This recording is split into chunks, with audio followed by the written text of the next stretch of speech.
안녕하세요, 햄쌤입니다. 이번 4월은 코로나로 너무 바쁘고 머리가 아팠는데 교직원 성성성도 챙겨야 되고 정행도 챙겨야 되고 미세먼지, 양성평등까지 부수적인 업무들이 많아서 정말 출근하는 매일매일 화가 많이 나고 욕이 늘었던 것 같아요. 그런 와중에 또 한 지역에서 보건교사를 대상으로 소송을 걸었죠. 참 마음이 아프고 화가 납니다. 제가 이렇게 벅찬데 선생님들은 얼마나 고되고 마음이 속상하실지 참 그 모습에 또 제 마음이 아파요. 아무것도 몰라서 까마득한데 병원처럼 프리셉터가 있거나 전임자와 컨택이 활발한 것도 아닌 신규 때는 참 어렵고 힘든 곳이 학교인 것 같아요. 오늘은 정행 업무에 대해 설명드리려고 합니다. 영상을 보시기 전에 정행 매뉴얼을 함께 준비하고 봐주시기 바랍니다. 이 영상이 선생님들의 짐을 조금이나마 덜어드릴 수 있길 바라면서 시작할게요. 정행은 초등의 경우 1, 4학년을 대상으로 하고 중고등의 경우 1학년을 대상으로 하고 있어요. 초등과 중고등은 검사 도구가 다르기 때문에 검사 항목이나 점수에 있어서 차이가 있고 2차 연계를 할 때 차이가 있습니다. 초등은 시도에 있는 정신건강복지센터와 연계가 되는 반면에 중고등은 교육청 위클래스로 연계돼요. 매뉴얼 준비하셨죠? 같이 보면서 흐름을 먼저 파악해 볼게요. 제일 먼저 11페이지에 정행 관리 흐름도가 나와 있어요. 일단 정행 검사를 시작하기 전에 계획을 짜고 이런 관리 체계를 구축을 하는 게 먼저입니다. 그리고 여러분들이 아셔야 될 것은 검사를 해서 결과가 정상군과 관심군으로 나뉘는데 관심군에서 일반 관리군과 우선 관리군으로 나뉩니다. 이거는 기준 점수가 몇 점이냐에 따라서 나뉘는 것이고 일반 관리군과 우선 관리군의 사후 조치가 약간 달라요. 그리고 자살 위험이 있거나 혹시라도 긴급 조치를 요하는 학생이 있다라고 할 경우에는 바로 즉시 전문기관의 우선 의뢰가 필요하게 됩니다. 검사를 실시하고 결과가 나오면 그 결과를 처리해야 되는데요. 일단 결과가 나온 거를 가정통신문으로 안내를 해야 되겠죠? 그리고 검사 문항에서 학폭 피해에 대한 문항이 있어요. 이 피해 문항에 응답한 학생은 학폭위를 열어야 됩니다. 그러니까 학교폭력 담당자에게 인계를 하는 거고요. 아니다, 없다, 하지만 이 아이가 관심군이다 라고 할 때에는 그에 따른 사후 조치를 계속 해나가야 됩니다. 그에 따른 사후 조치는 12페이지 맨 아래 나와 있어요. 관심군의 경우에는 학교에서 분기별로 1회 이상 상담을 해야 되고요. 우선 관리군의 경우에는 한 달에 한 번 이상 상담을 해야 됩니다. 그 외에 뭐 자살 예방 교육을 하고 협의체를 운영을 하고 이런 건 똑같아요. 그리고 관심군이든 우선 관리군이든 2차 전문기관에 연계를 해야 됩니다. 14페이지에 보시면 이제 뭐 간단하게 개요가 나와 있는데 정행 자체를 학교 내 관리 체계 총괄 담당자를 부장교사를 이상으로 의무 지정을 하라고 나와 있는데 이걸 지키고 있는 학교는 드문 것 같아요. 대부분 뭐 보건이 맡고 있거나 상담이 맡고 있거나 아니면 같이 맡고 있던가 어쨌든 상담교사나 보건교사가 부장 자리에 있는 분이 얼마나 많으시겠어요. 그래서 이거는 그냥 매뉴얼에만 나와 있고 실질적으로 현장에서는 잘 이루어지지 않고 있습니다. 넘어가서 17페이지에 보면 정행 검사를 할 때 유의사항이 나와 있어요. 이걸 꼼꼼히 읽어보셔야 되고 이거를 담임선생님께 연수할 때 안내를 드려야 됩니다. 이 검사 자체에 거부감을 가지시는 학부모님이나 학생이 있을 수가 있어요. 이거 괜히 해가지고 뭐 여기 기록에 남는 거 아니야? 이것 때문에 괜히 내가 뭐 정신질환자처럼 이렇게 선입견을 가지게 되는 거 아니야? 이런 식으로 받아들일 수가 있거든요. 정행에서는 정신질환, 정신건강, 관심군 이런 용어를 지양하고 거부감을 방지할 수 있도록 해야 됩니다. 그리고 정행 자체가 의학적인 진단을 내리는 게 아니라 이건 그저 행동에 대해서 스크리닝을 하는 거다. 진단은 전문 병의원에서 심층평가를 통해서 받게 된다라고 안내를 해주셔야 됩니다. 또 중요한 건 이제 아이들이 있는 곳에서 검사 결과에 이상이 있다라는 표현을 하지 않도록 꼭 주의를 하고 안내를 하셔야 됩니다. 뒤에 27페이지, 28페이지를 보면 학부모님이 어떻게 사이트에 접속해서 검사해야 되는지 나와 있어요. 그러니까 주소창에다가 주소를 입력하고 본인 번호를 입력을 하면 됩니다. 또 작성하고 검사에 참여하면 되고 완료한 다음에 제출하면 돼요. 그러면 끝납니다. 만약에 내가 잘못한 것 같아요, 고치고 싶어요, 이럴 때는 온라인으로 재검사가 되지 않아요. 재검사를 원하는 경우에는 따로 담임 선생님께 요청해서 서면 검사로 다시 해야 됩니다. 다시 체크를 하고 담임 선생님께 내면 담임 선생님께서 서면 검사지를 보고 그걸 이제 수기로 나이스에서 입력을 해서 수정을 하셔야 돼요. 매뉴얼 뒤쪽에는 각종 참고 서식들과 검사 항목에 대한 내용이 나와 있는데 이건 한 번쯤 읽어보시면 좋습니다. 이 매뉴얼 말고도 업무 담당자용 나이스 매뉴얼이 있을 거예요. 담임교사용도 있고 업무 담당자용도 있어요. 이거를 둘 다 살펴보셔야 되고 담임 선생님께 연수물을 전달할 때에는 담임교사용 나이스 업무 매뉴얼을 참조해서 그거를 토대로 만들어서 드려야 됩니다. 먼저 매뉴얼을 살펴봤는데 대충 어떤 흐름으로 검사가 시행되는지 파악되셨나요? 이제 업무 처리에 대해서 말씀을 드릴게요. 검사를 실시하기 전에, 그리고 검사를 하는 도중에, 그리고 검사가 끝난 후에 이렇게 세 부분으로 나누어서 설명을 드리겠습니다. 검사를 실시하기 전의 업무입니다. 제일 먼저 실시 계획을 세워야 돼요. 정행과 관련된 공문이 3월쯤에 내려왔었던 것 같아요. 공문에 첨부된 매뉴얼을 꼼꼼하게 읽고 매뉴얼을 참고해서 우리 학교는 정행을 어떻게 실시하고 관리할 것인지에 대해서 실시 계획을 만들어야 됩니다. 계획이 완성되면 문서를 기한해서 내부 결제를 받고 관련된 교사들, 즉 초등은 1학년, 4학년 담임 선생님들, 중고등은 1학년 선생님들, 그리고 정행에 참여하는 상담 선생님과 부장 선생님을 공람 지정하면 됩니다. 두 번째로 나이스 권한 요청하기입니다. 이건 정행 실시 계획을 세우는 동시에 해야 돼요. 나이스 담당 선생님께 정행을 해야 되므로 나이스 장학 탭에 있는 권한을 달라고 말씀드려야 됩니다. 여기서 중요한 건 선생님만 받으면 안 돼요. 정행을 실시하는 1, 4학년 담임 선생님들도 권한을 받을 수 있도록 요청해야 됩니다. 그래야 담임 선생님들이 검사 결과를 보고 입력할 수 있어요. 작년에 저만 권한을 받아놓고 담임 선생님들에게 안내했다가 나이스 담당 선생님께서 당황해 하셨던 에피소드가 있습니다. 당시에 저는 나이스 시스템에 대해서 잘 모르던 때라 당연한 실수였죠. 올해부터는 이런 실수가 없게 업무 메모에 별표 채놓고 기록해 놨었어요. 그리고 작년 나이스 담당 선생님께는 제가 직접 요청드렸었는데 올해 나이스 담당 선생님은 제가 말씀드리기 전에 3월 초에 이미 저한테 권한을 주셨어요. 혹시 모르니 선생님들께 이미 장학 탭에 대한 권한이 있다면 1, 4학년 담임 선생님도 주신 건지 여쭤보시기 바랍니다. 세 번째로 검사 실시 안내 가정통신문을 만들어야 돼요. 학부모님과 학생에게 정행이란 검사가 무엇인지, 어떻게 검사를 진행하는지, 검사 결과에 따라 어떤 조치가 이루어지는지 등을 넣으면 됩니다. 이때 중요한 건 정행이 진단 목적의 검사가 아니라는 점을 명시해야 되고 조기에 문제 행동을 발견해서 신속한 조치를 하기 위한 스크리닝, 선별 검사임을 명시해야 됩니다. 네 번째로 본인 확인 번호 발급하기입니다. 정행은 온라인으로 검사하는 게 기본이기 때문에 본인 확인 번호를 부여해야 검사가 가능해요. 작년에 제가 나이스에서 생성한 다음에 각 담임 선생님들께 파일을 보내드렸고 담임 선생님들께서 가정통신문에 이걸 하나하나 붙여서 가정통신문을 배부했었어요. 이때 중요한 건 제가 한번 본인 확인 번호를 부여했기 때문에 본인 확인 번호 발급 버튼을 또 누르면 전체 학생의 본인 확인 번호가 바뀌게 됩니다.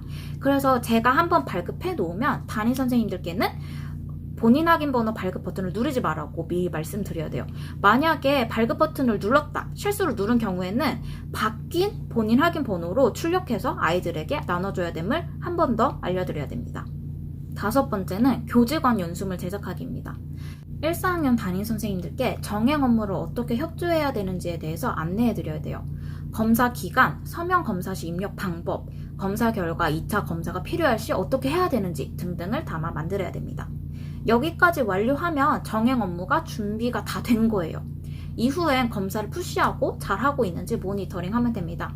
이제 검사를 시작했다고 가정하고 검사 중에 해야 될 업무를 이제 말씀드릴게요. 첫 번째로 정행 결과 봉투 구입입니다. 검사가 끝나면 나이스에서 아이들 한 명 한 명 결과지를 프린트하고 개별로 나가야 돼요. 프린트할 때 아이들의 학년, 반, 이름, 주소 이렇게 적혀 나오는데 봉투에 담을 때 이 부분이 보여야 되기 때문에 일반 봉투가 아닌 창봉투를 구입하셔야 돼요. 이메딕에서 정행용 창봉투를 따로 팔고 있어서 저는 올해 약품 살 때 같이 구입했습니다. 100장 단위인데 딱 100 단위에 맞더라도 전입 학생을 고려해서 현재 1, 4학년 학생 수보다 좀 더 많게 구입하시는 게 좋아요. 구입해야 되니까 미리 품위하고 내부 결제도 받으셔야 되고요. 약품이나 보건실 소모품 못 산 게 있다면 이때 어차피 품해야 되니까 한꺼번에 하면 좋습니다. 두 번째로 전출입 학생 관리입니다. 저는 작년에 이 부분이 좀 힘들고 스트레스 받았던 것 같아요. 학기 중에 전출입 변동이 많고 변동 시 따르는 행정 업무가 있어서 꽤 스트레스를 받게 되더라고요. 학적이 나이스로 전송되는 것처럼 정행 검사 결과도 같이 연동이 되면 참 좋겠지만 그게 안 돼요. 이 학생이 검사를 받았는지에 대한 여부만 나오고 정상인지 관리 대상인지 모릅니다. 이걸 연동이라고 하고 있어요. 아무리 학교라지만 임상에서 사용했던 EMR 시스템이랑 너무 갭이 커서 충격받았던 기억이 납니다.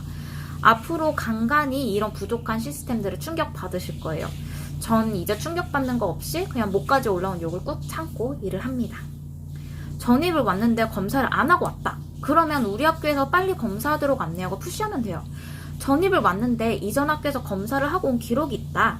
그러면 첫째, 학생과 보호자에게 개인정보 3자 제공 동의서를 작성하도록 합니다. 이건 매뉴얼 참고 서식에 있어요. 둘째, 보호자에게 전출했던 학교 이름과 소속반을 알아봅니다. 셋째, 전출교에 해당 학생의 정행 검사 결과지를 송부 요청하는 공문을 보냅니다.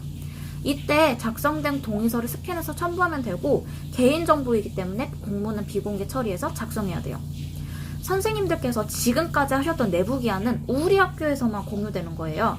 이렇게 외부로 보내는 공문은 기한하실 때 수신처를 따로 지정한 다음에 결제를 받아야 됩니다. 결제 경로에 따라서 우리 학교 내에서 결제가 완료되면 그 후에 지정한 수신처로 공문을 발송할 수 있어요.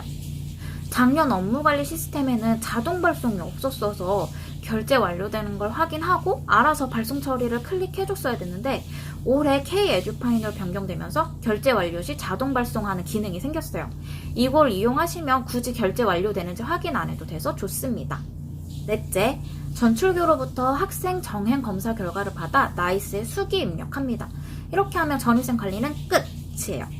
반대로 전출을 가는 경우엔 정상인 경우 별도 송부를 하지 않아도 되지만 관리군의 경우 위와 마찬가지로 개인정보 동의서를 받아서 전입교에 공문으로 보내주시면 돼요. 그런데 저희가 전출입 학생을 매일매일 확인할 수도 없고 누군지도 모르잖아요. 전입 학생의 경우엔 정행 검사 현황에 바로 뜨니까 알 수 있지만 전출생의 경우엔 몰라요. 그래서 전입교에서 발송된 결과 요청 공문을 보고 이 학생이 전출간 사실을 알게 되더라고요. 세 번째로 결과 안내에 대한 가정통신문을 만들어야 됩니다. 저는 작년에 검사 결과가 간신군인 경우 2차 기관을 연계해야 되는데 이에 대한 가정통신문을 전체로 나가자니 좀 찝찝해서 전체 가정통신문에다가는 정행검사에 협조해 주셔서 감사하다 라는 인사와 함께 결과지를 몇 월 며칠 아이를 통해 발송했고 2차 연계가 필요한 학생일 시 추가 안내장을 함께 보냈다고 써서 보냈습니다. 관심군 학생에게 나가야 되는 안내장과 서류는 담임 선생님께 서식을 보내서 각 학급 관심군 학생에게 결과지랑 같이 창 봉투에 넣어서 보내라고 안내했어요. 그러니까 전체 학생용 가정통신문 하나, 관심군 학생용 가정통신문 하나 이렇게 총 2개를 만들었던 거죠. 이 부분은 선생님들마다 그리고 학교 가정통신문 이용 방법마다 스타일이 달라서 선생님이 계신 학교에서 편한 방법으로 하면 됩니다. 저희 학교는 이알림이라는 서비스를 사용하고 있어서 전체 가정통신문을 이알림으로 보냈고 관심군 학생용 가정통신문은 해당 학생 것만 출력해서 결과지와 함께 넣어 보내는 게 좋다고 판단해서 그렇게 했어요. 네 번째로 재검사 시행입니다. 1차 검사를 한 다음에 결과가 이상이 있는 것 같다고 느껴지는 경우에 서면검사로 2차 검사를 진행하게 돼요. 이 부분은 연수할 때 담임 선생님들께 잘 알려드려야 돼요. 관심군이 아닌 것 같은데 관심군으로 나온 경우 재검사를 하도록 합니다. 근데 이런 경우는 별로 없어요. 오히려 관심군으로 나왔는데 학부모님께서 우리 아이는 그럴 리 없다, 이상하다 하시면서 재검사를 요구하시는 경우가 많습니다. 담임 선생님 판단 하에 재검사를 결정하게 되는데 사실 학생이 정말 전문기관 상담을 받아보면 좋을 것 같은 학생이라도 왜 우리 애를 그렇게 보느냐 하고 컴플레인을 거시는 경우가 많아서 어쩔 수 없이 재검사를 하는 경우가 많습니다. 이런 경우에는 정말 점수가 엄청 낮게 나와요. 일부러 검사 항목을 보고 낮게 나오도록 체크를 하신 거죠. 여튼 이렇게 정형 검사 목적과는 다르게 진행되는 부분이 현장에서는 많습니다. 다섯 번째로 학폭 피해 응답 확인입니다. 학폭 피해 항목에 O로 표시한 학생은 관심군 여부와 상관없이 담임 선생님께서 상담을 하고 피해 사실을 확인해야 됩니다. 초등에서는 대부분 상담하면 학폭이 없어요. 그냥 기분 조금 상한 이라 정도입니다. 이땐 나이스로 다시 학폭 피해 사실에 X로 표시를 해줘야 돼요. 만약 정말 학폭 사실이 확인되었다, 그땐 학폭에 연계를 해서 조치를 취해야 됩니다. 초등의 경우에는 검사 도구에 자살에 대한 항목이 없어요. 하지만 상담 중에 자살 징후가 관찰되면 즉시 위기관리위원회를 열고 담당자에게 인계해서 조치를 취해야 됩니다.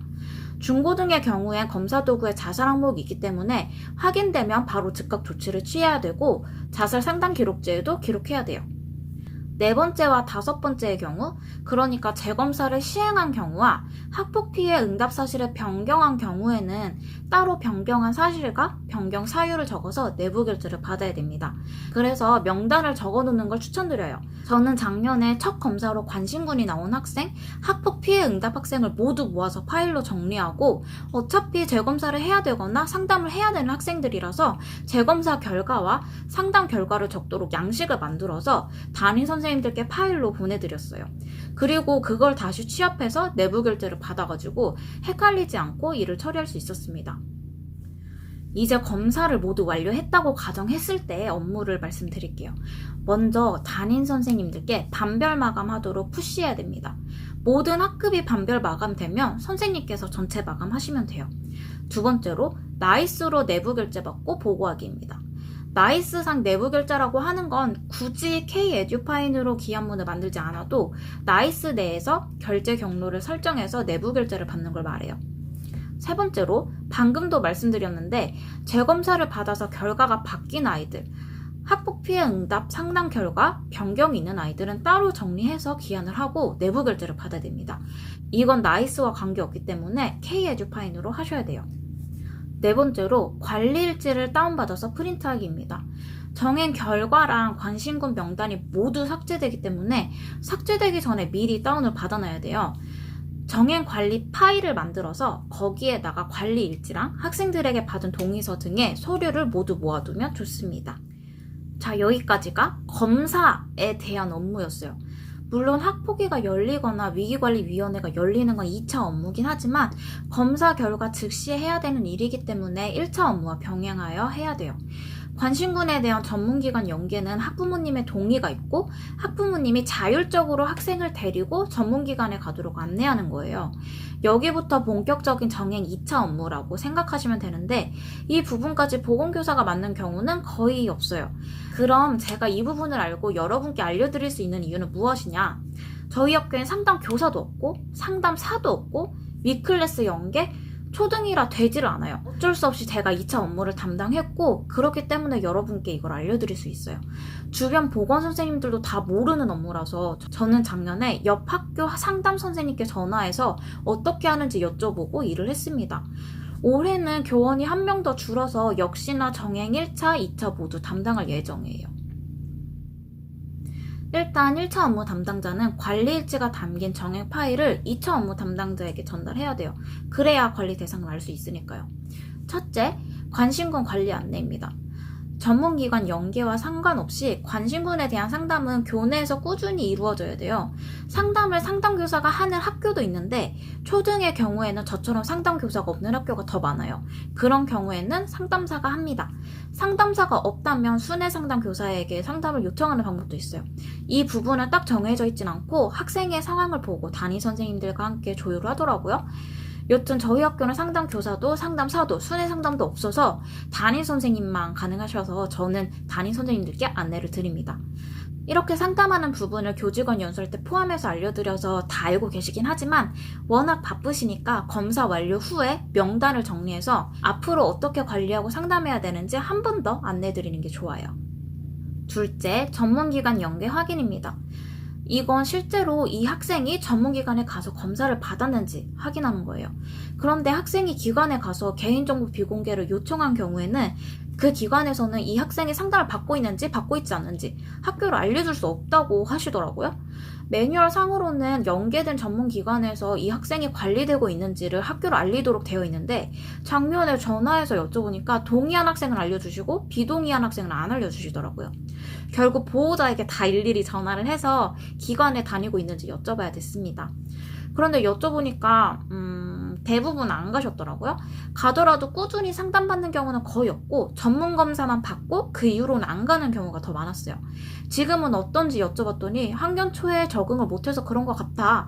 지금은 괜찮다라고 하시는 분들이 많으셨습니다. 셋째, 전출입 학생 관리입니다. 검사 이후에도 전출입은 이루어지니까요. 일단 검사 기간이 끝나면 검사를 할 수 없기도 하고 검사는 타 학교에서도 모두 완료되었다고 가정하고 업무가 이루어지기 때문에 이 시기에 전출입 학생 관리는 정말 관심군에 대한 관리만 하면 됩니다. 우리 학교에서 관리되고 있었던 학생이 전출 가는 경우에는 미리 받아놓은 개인정보 동의서와 관리 사항을 함께 전입교로 송부하면 됩니다. 반대로 전입생의 경우 관리 대상이었다면 전출교에서 공문이 오겠죠? 안 오면 정상이라고 생각하면 돼요. 전출생을 미리 알 수 없기 때문에 이 부분은 담임선생님께 연수할 때랑 검사 이후 관심군 관리 방법을 안내할 때 만약에 이 학생이 전출 가는 경우에 한 번 더 알려주세요 라고 말씀드리는 게 좋아요. 다행히도 저는 작년에 관리 대상이었던 학생이 전입을 오거나 전출 간 경우는 없었어요. 넷째, 교육청에서 지정한 날짜에 맞춰 2차 결과 보고하기입니다. 이건 나이스 장학 탭에서 지정한 날짜에 열려요. 그때 통계표에 입력하고 나이스상 내부 결제를 받아서 보고하면 돼요. 1차 결과 보고랑 2차 결과 보고 때 통계표가 좀 복잡하고 어려운 편이에요. 정행 업무 담당자용 나이스 매뉴얼이 따로 있죠. 그거를 정독하고 나이스 화면에도 떠있는 안내사항이랑 도움말 다 읽어보시고 하면 충분히 하실 수 있습니다. 작년에 저랑 동기쌤들도 처음에 좀 헤매다가 안내사항 3번 정도 정독하고 서로 의견 나눴더니 이해돼서 바로 결과 보고하고 끝냈었어요. 정행을 보건교사가 하라 또는 상담교사가 하라 라는 말은 그 어디에도 없습니다. 이 때문에 보건과 상담교사 간의 갈등을 많이 조장하는 업무죠. 심지어 매뉴얼 상엔 부정교사 이상 총괄 담당자를 지정하도록 되어 있지만 학교 현장에서는 보건 또는 상담교사 혼자 맡고 있거나 보건과 상담이 서로 1차, 2차를 나누어 맡고 있는 경우가 대다수입니다. 그마저도 업무 분장으로 서로 싸우면서 감정이 상하죠. 참 마음이 아픕니다. 그렇다고 이 업무를 통해서 보람됨을 느끼느냐? 저는 전혀요. 정작 전문기관 연계가 필요한 아이들은 학부모 미동의로 연계되지 못하고 있고 현장에서는 담당자의 업무 과부담을 일으키고 서로의 갈등을 조장하는 것이 되어버렸어요. 검사의 목적과 필요성은 알겠지만 그만큼 실효성이 있는가에 대해서는 잘 모르겠습니다. 그리고 지금 영상을 올리긴 했지만 올해 정행이 어떻게 될지 모르겠어요. 정행이라는 검사 자체가 아이들과 함께 지내면서 담임 선생님이 학생을 파악할 수 있어야 가능한 검사예요. 즉, 등교 계약을 하고 한 달 정도가 지나야 가능한 검사입니다. 그래서 코로나 때문에 어떻게 될지 모르겠어요. 그리고 초등의 경우 지역 소재의 정신건강복지센터로 연계된다고 말씀드렸는데 작년에는 정행 공문이 내려오면서 해당 기관에서도 정행 2차 연계기관이라고 공문이 같이 왔었어요. 근데 올해는 정행 공문만 내려오고 기관에서는 따로 안 와서 저희 시 소재의 센터에 전화 문의를 했는데 제가 들었던 답변은 올해 코로나 때문에 교육청에 2차 상담 접수를 하지 않는다고 공문을 보낸 상태이다. 앞으로 상황이 어떻게 될지 모르지만 일단 현재는 2차 연계 상담 접수를 받지 않는다. 교육청에도 다른 방안을 찾아보라고 말씀드렸다. 이후 상황을 보고 상담을 할 수 있다고 판단되면 그때 교육청에 말씀드릴 것이다. 였습니다. 사실 이 2차 연계가 되지 못한다면 검사 자체가 의미 없어지는 거라서 2차에 폐지됐으면 좋겠어. 여튼 저의 개인적인 생각으로는 업무가 불확실해서 지금 섣불리 업무를 준비하기는 좀 이르지 않을까 싶습니다. 제가 선생님들께 작년에 제가 일했던 경험을 토대로 여러 가지 업무 방법을 말씀드리고 있지만 정답은 없습니다. 선생님들께서 좀 더 편하신 방법이 있다면 그렇게 하시면 돼요. 그리고 실수해도 괜찮다라는 말씀을 꼭 해드리고 싶었어요. 어떻게 사람이 처음부터 다 잘하고 완벽하겠어요. 임상에서 일하셨던 것처럼 너무 옵세하게 자신을 조이지 않아도 됩니다. 저 또한 작년에 많이 실수하고 여러 가지 상황을 겪으면서 많이 배웠어요. 실수하면 그 경험을 토대로 다음엔 더 좋은 방법을 고민하고 나아가면 되니까 실수하는 거에 대해서 너무 죄책감을 가지거나 두려워하지 않으셨으면 좋겠어요. 그 누구도 선생님을 비난하거나 놀리지 않을 거예요. 발령 받자마자 코로나로 정신없는 때인데 선생님들께서는 지금 충분히 잘하고 계십니다. 다음에는 5월 업무 영상으로 찾아올게요. 항상 건강 챙기시고 또 좋은 모습으로 다음 영상에서 만나요. 안녕히 계세요.